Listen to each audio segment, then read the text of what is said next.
যারা আর্জেন্টিনা আর ব্রাজিলকে নিয়ে লাফাচ্ছ তারা একটু এই ভিডিওটা শুনে যাবেন। ব্রাজিল আর্জেন্টিনা কোন মুসলমানের বাচ্চা যদি তার কাছে প্রিয় হয়, এটা আল্লাহর কসম আমি বললাম, তোর ইমানের সমস্যা, তোর ইমানের সমস্যা, তোর ইমানের সমস্যা, তোর মুসলমানিত্বের সমস্যা।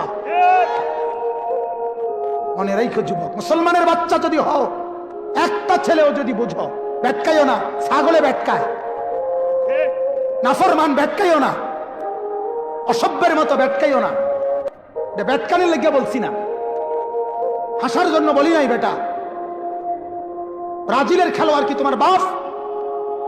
ব্রাজিলের সমস্ত খেলোয়াড় বেঈমান। বেঈমান কিনা কথা বলেন না কেন? ব্রাজিলের খেলোয়াড় কাফের, আর্জেন্টিনার খেলোয়াড় কাফের। কাফের কেমনে মুসলমানের প্রিয় হয়? কোন মুসলমানের বাচ্চা কাফের নাম নিয়ে শিক্ষারে কেমনে? কথা বলেন না কেন?